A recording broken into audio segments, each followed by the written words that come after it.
Hi, welcome to my channel Cloudmaster, and this is the second video in the series of Terraform. So, I want to go through some Terraform concepts today. I'm showing you a snippet of code when it comes to something known as configuration file in Terraform. So, in this series, we are going to look at multiple examples on how we can deploy resources on the Azure platform using Terraform itself. I will go through some quick concepts when it comes to Terraform. So first of all, you define your code in a Terraform configuration file. This actually tells Terraform how to manage your infrastructure. So all of this code, which is quite easy to understand, it's not complex in nature and it's human readable. You actually understand what this script is actually trying to do. So this is defined within a Terraform configuration file. And when the file itself you basically have blocks. So if you see here, it's as I said, it's easy to understand. What we are doing here is we will talk about providers, but what we are doing here is actually we are providing subscription ID, client secret, and tenant ID. What are these? We will see in detail in our upcoming videos. This is called a block. So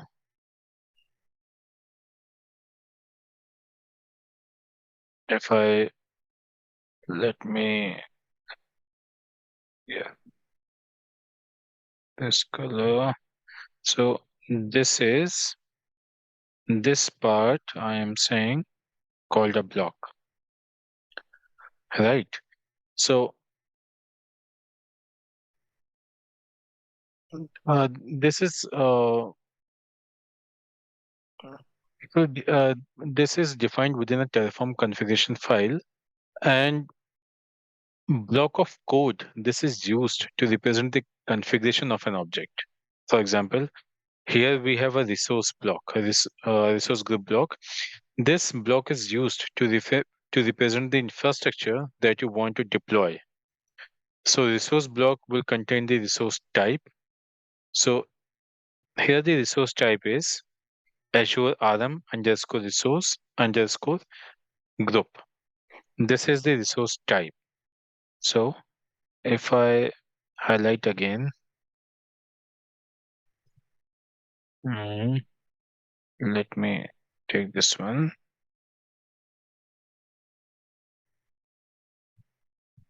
This yellow part is the type of the resource group, right? And this part is name of the block. So blocks, these are used to represent the configuration of an object. If you see here, these are used to represent the configuration of an object. Now, when I'm saying name of the block, so does it mean the name of the resource which will be created on Azure portal? No.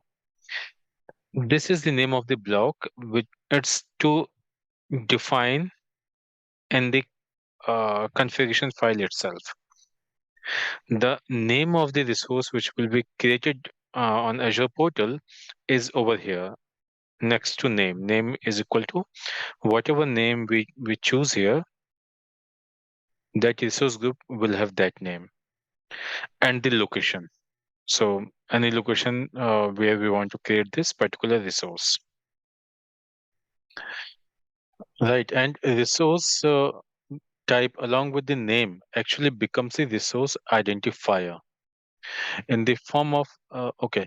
So if you see here, this whole thing I'm saying,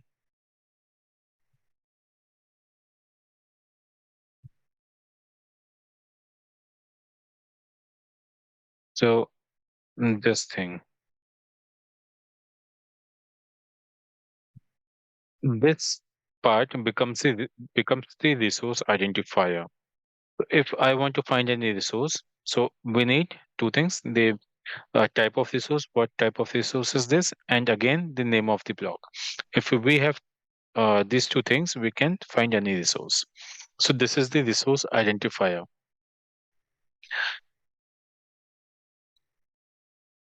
Now, finally, we have, okay,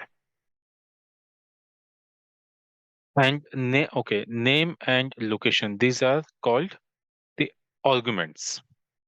So the name and location are arguments to ensure the right properties values are in place when defining the resource, right? And the arguments will differ depending on the type of the resource that needs to be created.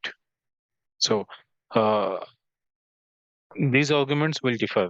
So if I mean for this particular example, we have resource group, but we will be creating many more resources, not just resource group. So again, the arguments will change as per the type of resource we are going to create. Now, finally, we have resource provider, right? So this allows Terraform to work with external providers. For example, if you want to work with Microsoft Azure, then we use Azure provider,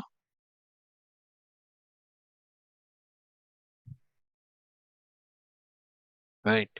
If I want to work with Azure, we use this provider. If we want to work with AWS, Amazon AWS, so we work with this provider, right? So as we go along and go through this configuration files, we will have a better understanding and how to use these providers. So don't worry about all this for now. Just this is the uh, conceptual things to make it clear to you, so you can understand when we proceed in the series.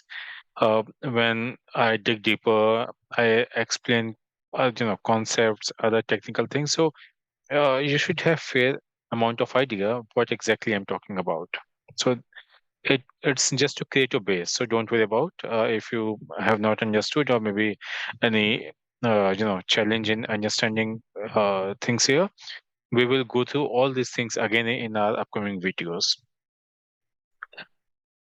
Just one more thing. So these values which I have make them hidden: subscription ID, client secret, and tenant ID. Make sure you these are not publicly visible.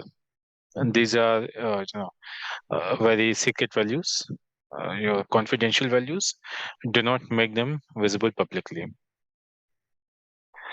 How to get these values, where to get it from. So we will see all that in our upcoming videos when we actually work on creating resources in our lab.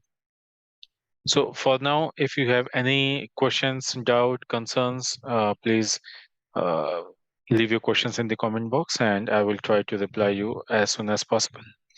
And I also request you to like this video and subscribe my channel, click on bell icon. So as soon as I upload my new videos in this series, you will have the notification. So thank you for watching this. Have a good day. Bye bye.